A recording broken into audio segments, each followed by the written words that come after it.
Buenos días, mis amados hermanos y amigos. Nos encontramos en el Centro para la Excelencia Familiar, donde comunicamos el Evangelio con fidelidad a la palabra de Dios, con fidelidad a la amada del Señor, la Iglesia, con fidelidad a nuestras familias y especialmente con fidelidad a aquel que nos llamó de las tinieblas a su luz admirable. El único y sabio Dios, el verdadero, omnipotente, omnisciente, Señor de toda creación. Glorificamos el nombre del Señor en este momento por el don precioso de la vida, por habernos guardado en medio de las dificultades. Mi familia y yo, como muchos de ustedes saben, terminamos el año con COVID-19 y estamos empezando también este 2021 de la misma manera. Sin embargo, guardados por el Señor, protegidos por Él, en este tiempo difícil, la bendición del Señor no se ha acortado de nosotros con su bendición y con su amor tierno. Nos ha hecho sentir su presencia, igualmente trayendo sanidad a nuestros cuerpos. Poco a poco vamos saliendo adelante y glorificamos a nuestro buen Dios por ello. Gracias a todos ustedes por estar apoyándonos en oración. Y vamos a orar al Señor en esta hora, dándole gracias por el año que terminó y este que comienza, colocándolo en sus manos, para que de su presencia sigan llegando a nosotros en tiempos de prueba o de paz, en tiempos de angustia, de lucha o también de benevolencia y de bendición. Que la presencia de Dios y su mano no se acorte de nosotros, que siga llegando para nosotros, para ustedes y para nosotros, para sus familias, tiempos de refrigerio. Buen Dios y Padre Celestial, nos encontramos delante de tu presencia en esta hora, glorificando tu nombre y dándote infinitas gracias por tu amor, misericordia y el cuidado que tienes para con cada uno de nosotros.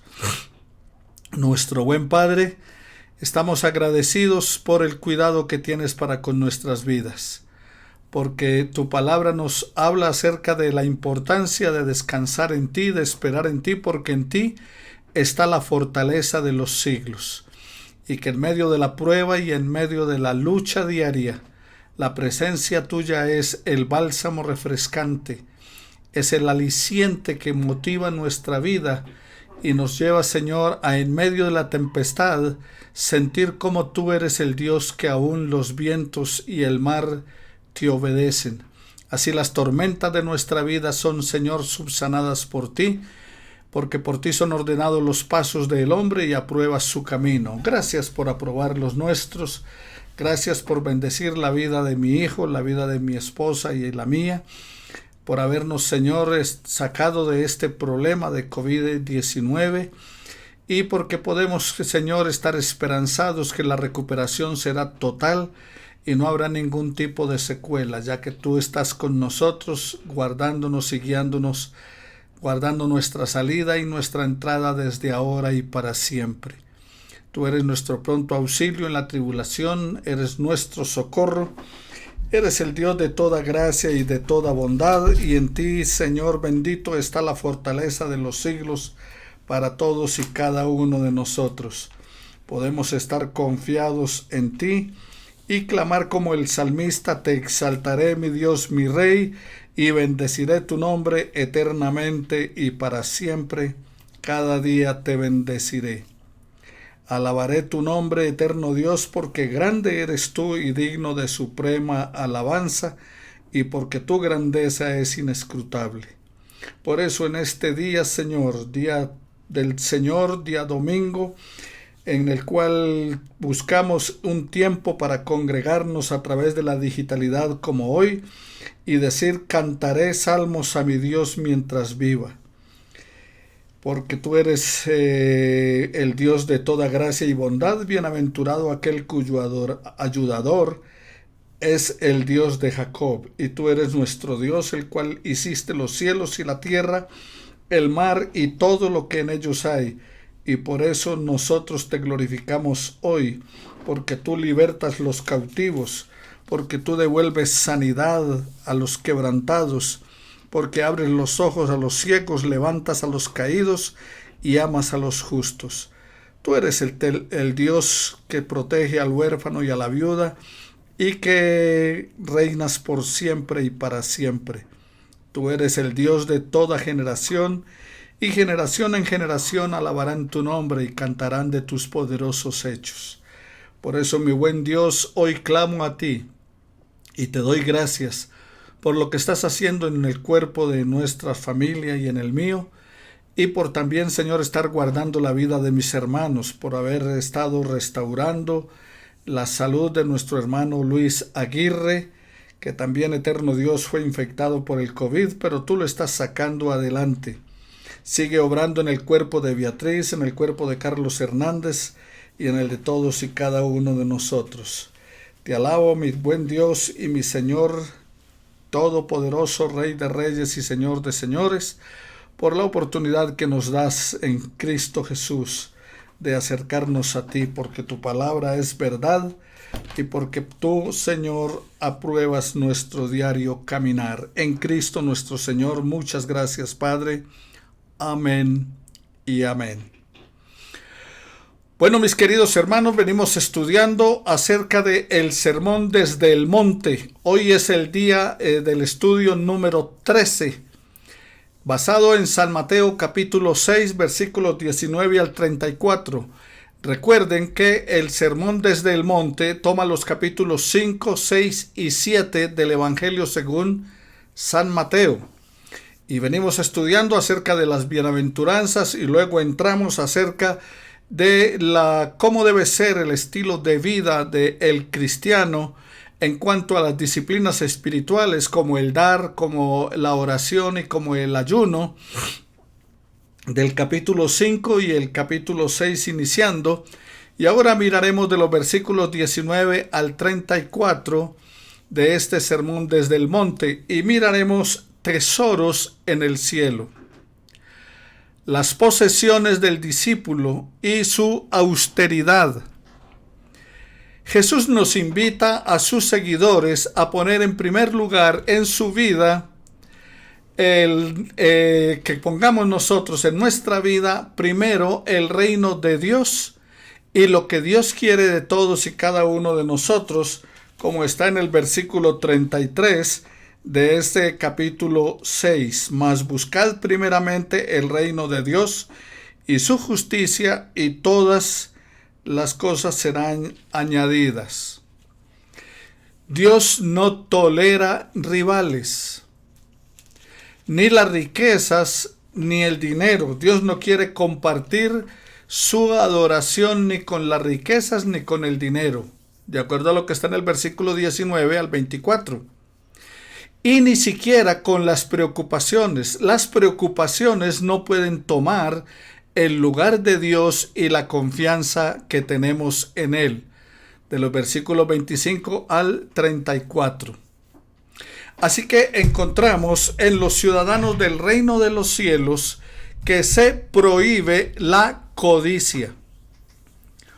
Una devoción sincera a Dios en oposición a los propósitos y los afanes del mundo. Eso es lo que está enseñando el Señor Jesús acá en este sermón desde el monte, que debemos tener una devoción sincera a Dios en oposición a los propósitos y a los afanes mundanos, a los afanes nuestros. Bueno, en el versículo 19, entonces nos dice la palabra del Señor: no os hagáis tesoros en la tierra, donde la polilla y el orín corrompen, y donde ladrones minan y hurtan, sino más bien haceos tesoros en el cielo, donde ni la polilla ni el orín corrompen, y donde ladrones no minan ni hurtan. Porque donde esté vuestro tesoro, allí estará vuestro corazón. De manera entonces que lo que encontramos en la palabra del Señor es de esos versículos 19 al 21 de San Mateo 6, que nosotros debemos siempre colocar las cosas trascendentales, lo espiritual por encima de lo material, lo eterno por encima de lo temporal. Empieza con el pensamiento de que puesto que nuestro corazón, el corazón del creyente, debe estar primero en el cielo, lo cual está dando por sentado acá en este pasaje, y como el corazón estará donde está el tesoro, así nosotros deberíamos entonces, por lo tanto, hacernos tesoros en el cielo y no en la tierra. Y para eso nos anima a contrastar los tesoros de la tierra con los del cielo como perecederos e imperecederos. O sea, una cosa es lo perecedero, lo que termina. Por eso dicen, no os hagáis tesoros en la tierra, porque todos los tesoros en la tierra son perecederos, son imperfectos. Y debemos entonces procurar aquellos que son imperecederos, o sea, que no tienen final. ¿Y dónde los podemos hacer? Hacernos tesoros en el reino del Señor. Los judíos del siglo de nuestro Salvador y Señor eran en su mayor parte un pueblo comercial y poseían, generalmente hablando, las mismas características que se tienen en la actualidad, y entre ellas un amor extraordinario por el dinero. O sea, en aquella época ellos tenían un amor extraordinario por el dinero, igual que sucede en nuestro tiempo. Lo que se dice aquí era necesariamente apropiado para ellos, pero se aplica también plenamente a los hombres y mujeres de todos los siglos, de todas las épocas. También se entiende naturalmente como aplicable a todos los demás objetos que se anhelan y que buscan los hombres. En general, debemos pensar en las cosas celestiales y afanarnos por obtenerlas más bien que las cosas del mundo, que las cosas que este mundo nos está ofreciendo, como usted puede encontrar en Colosenses en el capítulo 3, versículos 1 y siguiente. Porque el corazón se fijará en lo que procuramos poseer, porque nuestro corazón se fija en aquellas cosas que deseamos tener, que deseamos alcanzar, que queremos lograr. Ahora, notando bien la enseñanza del pasaje, Jesús no desea prohibir absolutamente la acumulación de riquezas. Él no está diciendo que eso es pecado, que eso es malo. Es una particularidad del estilo hebreo que se ve con frecuencia en las Escrituras. Hacer una afirmación absoluta, especialmente una prohibición, pero con el designio de que se entienda relativamente aquí unos ejemplos que usted podría notar también en Lucas capítulo 14 versículo 12, en Juan en el capítulo 4 versículo 21 y en Primera de Pedro capítulo 3 versículo 3 y siguientes. Ahora, ¿cuál es la advertencia de Jesús? Bueno, en el versículo 19 él dice, la polilla y el orín corrompen. En aquel tiempo, la riqueza de una persona consistía no solo en dinero, sino también en ropas finas, tapetes caros y objetos de metal. Santiago capítulo 5 versículos 2 y 3 de la palabra del Señor. Jesús entonces está enfatizando aquí en la palabra, en esta ocasión, él contrasta la disposición mundana de la búsqueda de las cosas con la sana mentalidad celestial. O sea, lo que queremos humanamente es las cosas materiales. Enfatiza en lo que dijo en otra ocasión el Señor Jesús, aunque con distintas palabras, cuando él expresó en Lucas 12:15, la vida del hombre no consiste en la abundancia de los bienes que posee. El verdadero tesoro del discípulo está en el cielo y debe ocuparse en cosas externas. Su motivación principal es la gloria de Dios. Y la ambición debe ser tener la aprobación divina.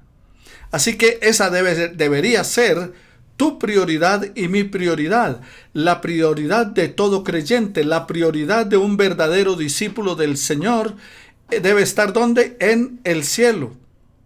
Y debemos ocuparnos en cosas, no preocuparnos tanto por las cosas eternas, sino por la gloria de nuestro Dios. Y lo que debería primordialmente estar en ustedes y en mí es contar con la aprobación divina.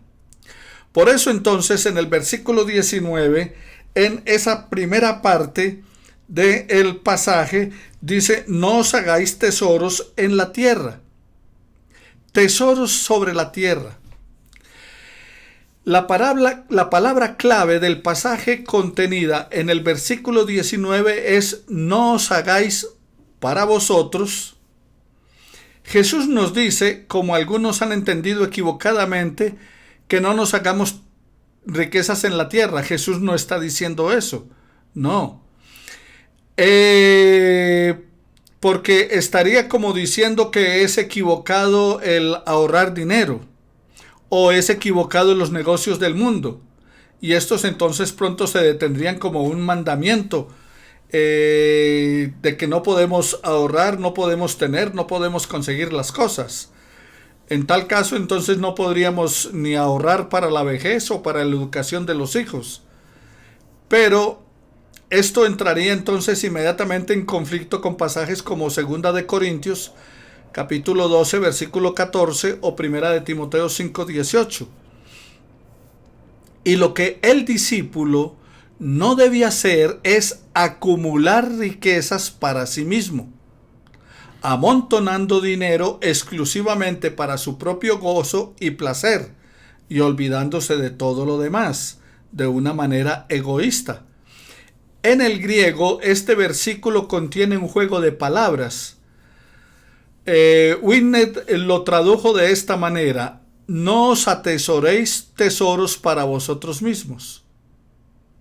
Cuando nuestras posesiones llegan a ser tesoros para nosotros y nos dominan, entonces estamos sobre un terreno muy peligroso. El avaro acumula tesoros en la tierra para sí mismo, y todo lo que logra es tornarse más miserable.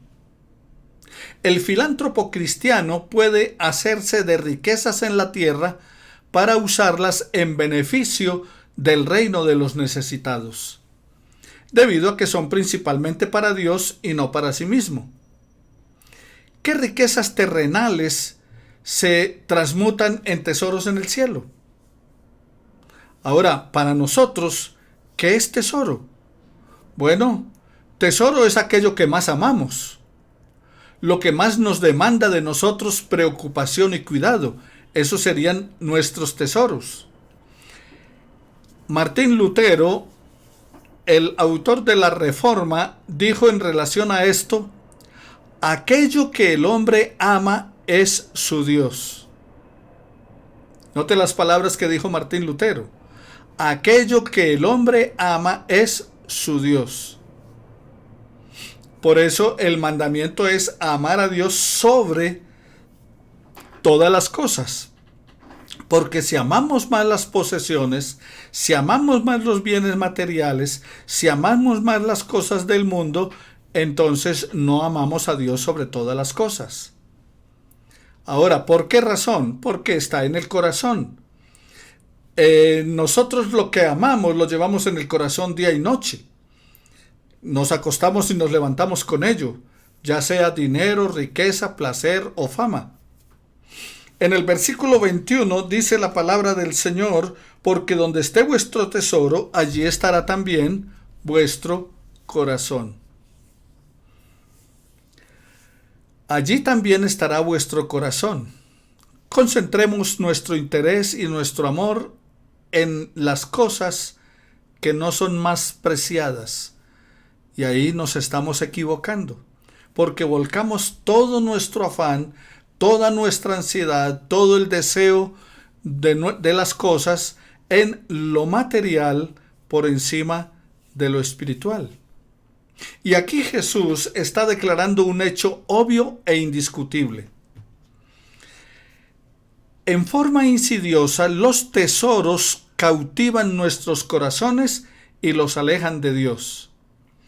Los tesoros siempre ejercen atracción sobre nuestro corazón. Debemos almacenar nuestras riquezas en los cielos, para que de esa manera nuestros corazones entonces sean atraídos hacia arriba. El interés del empresario, ¿dónde está? Bueno, el interés del empresario se encuentra en sus inversiones. Y por ese motivo, el discípulo entonces debe evitar todo aquello que se centre solamente en este mundo.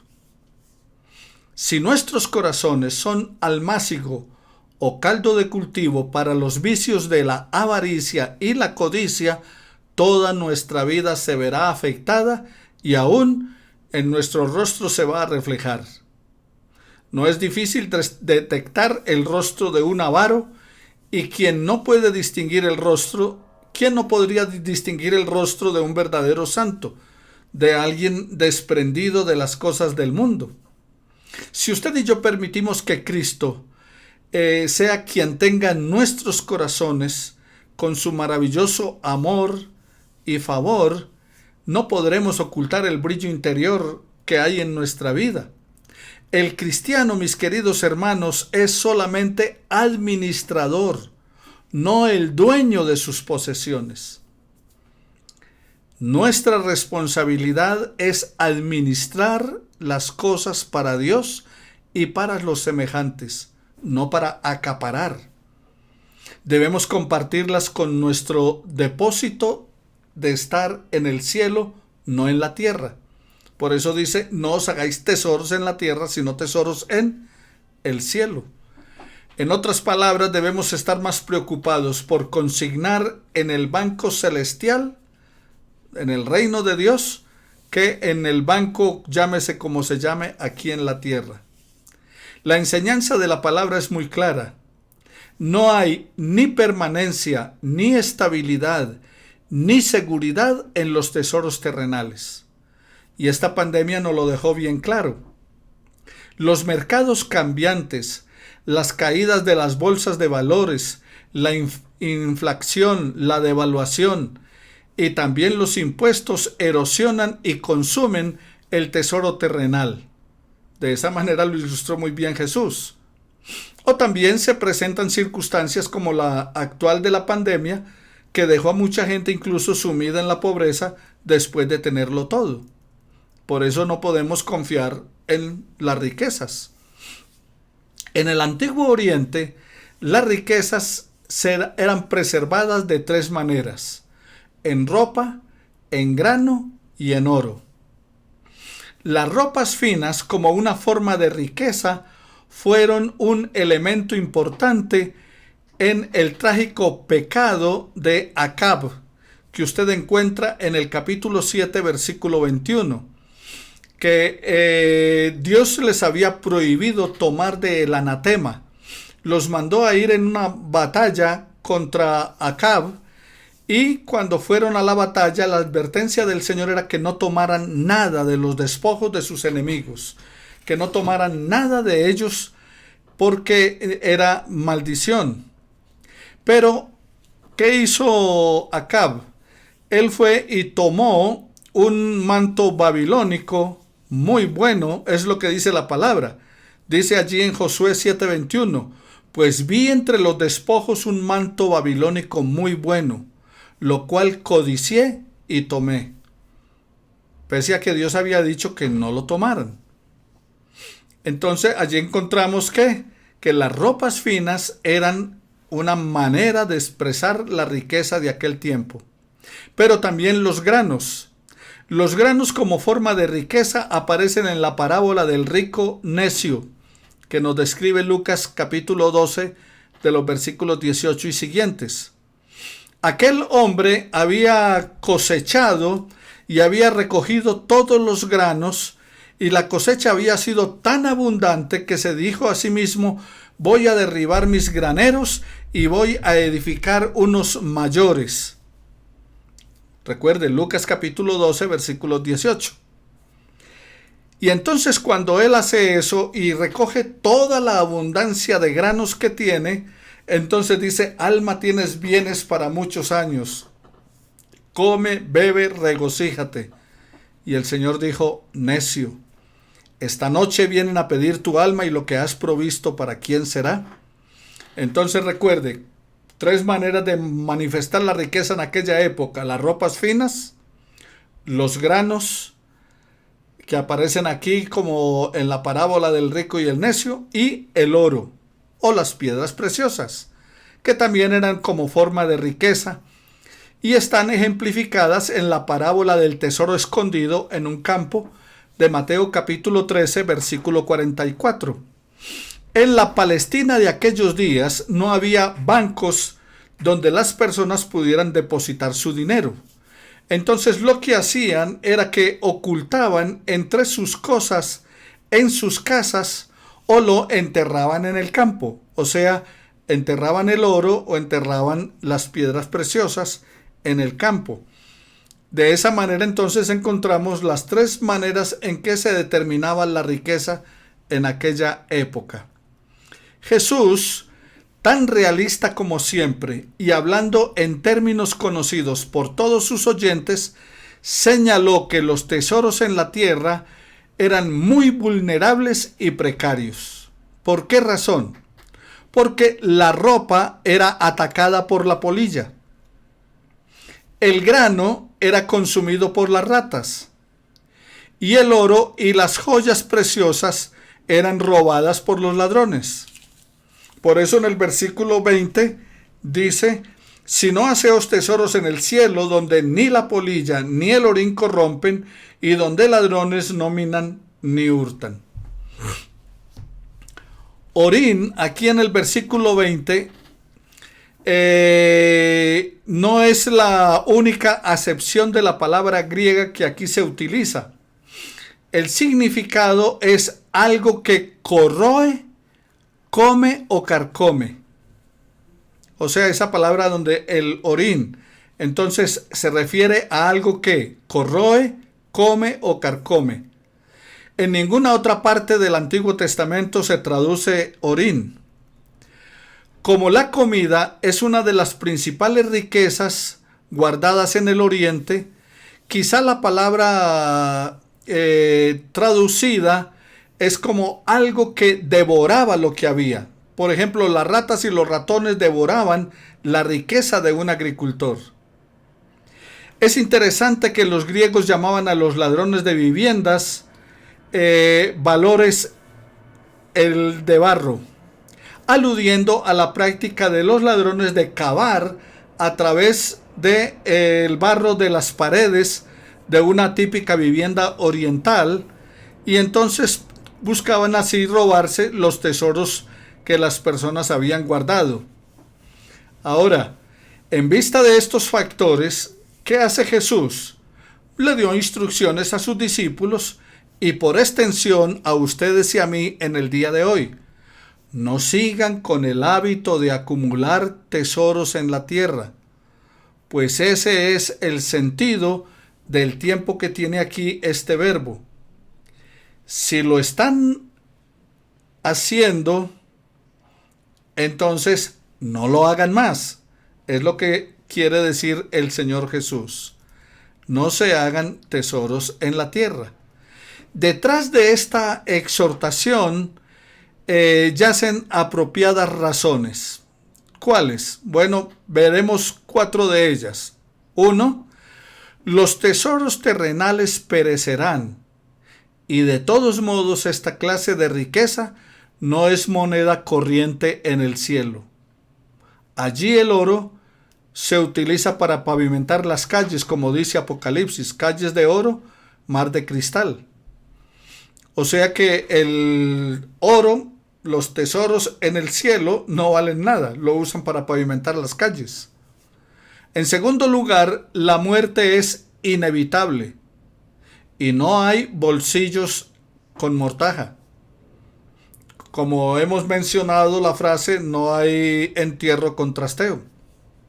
En tercer lugar, la devoción a la tarea de acumular riquezas para uno mismo automáticamente corroe nuestra devoción a Dios. Y en cuarto lugar, a la larga, la riqueza termina siendo el dueño de uno y no el siervo. Una de las cosas que tenemos que procurar, ustedes y yo, es, mis queridos hermanos y amigos, es que las cosas sean para nuestra utilidad y no nosotros para ser útiles de ellas. O sea, que las riquezas sean nuestro siervo y no nuestro amo. Que el afán y la ansiedad no sea aquello que desgasta nuestra vida en búsqueda de lo material, sino que podamos entonces recordar que los tesoros deben ser hechos en el cielo. Hablemos entonces de los tesoros en el cielo. Las riquezas amontonadas en tesoros celestiales serán imperecederas. Ningún proceso natural de erosión o corrupción podría afectarlas. El apóstol Pedro describe claramente nuestra herencia celestial con una serie de palabras que son sorprendentes allí en la primera carta del apóstol Pedro, en el capítulo 1, en los versículos 4 de la palabra del Señor. Y es muy interesante lo que plantea el apóstol Pedro cuando dice allí que bendito el Dios y Padre de nuestro Señor Jesucristo, que según su grande misericordia nos hizo renacer para una esperanza viva por la resurrección de Jesucristo de los muertos, para una herencia, note bien, para una herencia incorruptible, incontaminada e inmarcesible, reservada en los cielos para nosotros.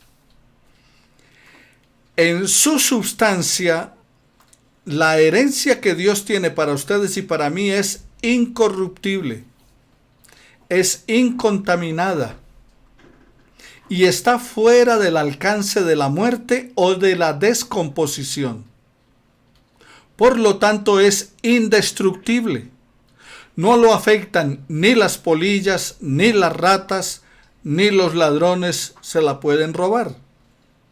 Su pureza está incontaminada. No tiene mancha ni tiene defecto, es impoluta. La palabra deriva de una piedra preciosa a la cual nada se le puede adherir. La sociedad automáticamente se desprende de ella. Su encanto no disminuye, no se marchita, persevera su fragancia y frescura aún aunque se encontrara en un lugar bastante fétido. Note el contraste que presenta allí la palabra del Señor en lo que el apóstol Pedro está planteando a lo que Jesús advierte, donde los ladrones minan y hurtan, el orín la corrompe, donde las ratas la destrozan, se la comen. Y qué contraste más frecuente, más refrescante encontramos aquí en el texto con aquello que es pasajero y que es inestable. Esos son los tesoros de la tierra, pasajeros e inestables. Diferente a lo que Pedro nos está planteando, incontaminada, incorruptible, inmarcesible. Es el deseo de Dios que vayamos a un cielo ricamente amueblado por los materiales que nosotros hemos enviado de antemano. Por eso dice, hágase tesoros en el cielo. Esta concepción no es primitiva del cristianismo. En el libro del Corán tiene la siguiente declaración: dado que un hombre muere, dice el Corán, los demás quieren saber cuánto ha dejado, mientras que los ángeles preguntan en cuánto ha enviado de antemano. Parafraseando lo que dice el Corán, lo que está diciendo es que cuando una persona muere, toda la gente dice cuánto dejó. ¿Qué fue lo que dejó? ¿Qué bienes dejó? Pero los ángeles, ¿qué preguntan? ¿Cuánto envió? Por eso el Señor decía, hágase tesoros en el cielo. ¿Cómo nos hacemos tesoros en el cielo?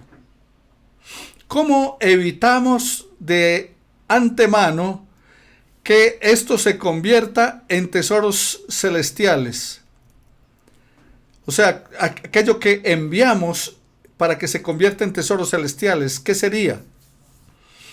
El obispo Gore dice que debemos responder a esta pregunta con total seguridad. Hacerse tesoros en el cielo significa realizar actos que promuevan o pertenezcan al reino de Dios, y lo que nuestro Señor nos asegura es que cualquier acto de nuestras manos, cualquier pensamiento de nuestros corazones, cualquier palabra de nuestros labios que promuevan el reino de Dios, toda esa actividad, aunque al momento parezca perderse, en realidad está siendo atesorada para nosotros en el reino del Señor, en ese tesoro divino que Él tiene para nosotros. El dinero puede ser transformado en aguas revividas, lo que se hace en la primera instancia para gloria de Dios y en segundo lugar para el bienestar de la humanidad. Constituye tesoros en los cielos. ¿Qué? Nuestros actos de devoción y servicio aquí en la tierra se convierten en nuestros tesoros allí. Los actos tuyos y míos de bondad y de misericordia que realicemos, esos rasgos forjados de carácter del dolor interior de uno mismo, el dinero entregado para la salvación de las almas, todo esto forma parte de nuestro capital celestial. Cuando usted dona para misiones, cuando usted dona para obras sociales, para traer bienestar y alivio al que sufre, perdón, en la actualidad, cuando el capital es recortado tan violentamente por impuestos o por la inflación, algunos cristianos sabios han prevenido que tal erosión de sus bienes y de la consecución de los recursos que limitan la capacidad de ofrendar, muchos de ellos han construido fundaciones o sociedades evangélicas por medio de agencias que reducen notablemente y en forma legal los impuestos y la obra de Dios para que sea sostenida a perpetuidad. Quiero comentarles que de unos fondos, de unos donantes extranjeros que aportan para Colombia, es que en los últimos 15 años, 10-15 años, he estado sirviendo al Señor por los bienes, ofrendas de otras personas. Igualmente, todos ustedes, los que han contribuido con sus diezmos y ofrendas, que han bendecido mi ministerio, es lo que ha permitido que pueda compartir y servir a la vida de otras personas a través de obras sociales, a través de ayudas y también a través de predicar el Evangelio de Jesucristo para que muchas personas se salven.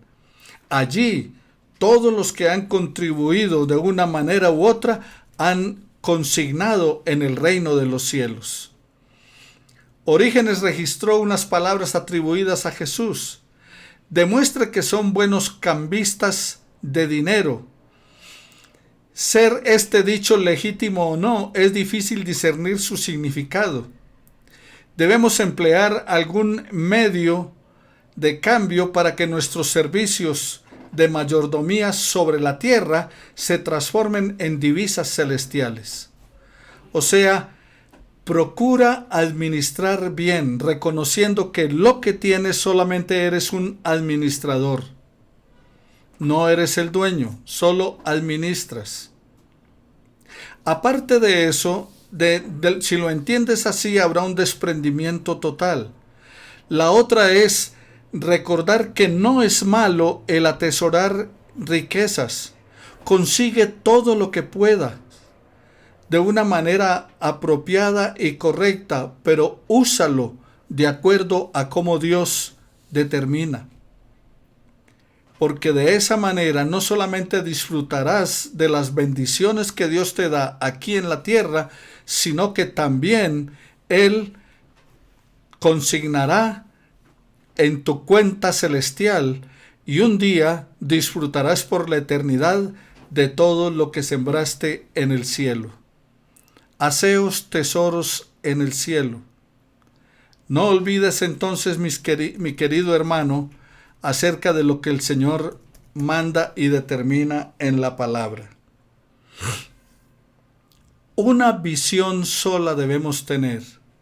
Dice la palabra que la lámpara del cuerpo es el ojo, así que si nuestro ojo es bueno, todo nuestro cuerpo estará lleno de luz. Versículos 22 y 23.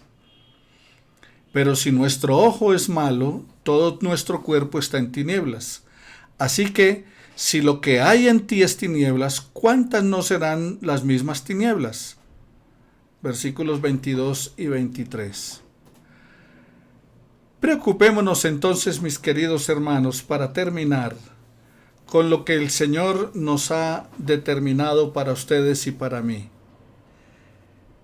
No os hagáis tesoros en la tierra, donde la polilla y el orín corrompen, y donde ladrones minan y hurtan, sino haceos tesoros en el cielo, donde ni la polilla ni el orín corrompen, y donde ladrones no minan ni hurtan, porque donde esté vuestro tesoro, allí también estará vuestro corazón.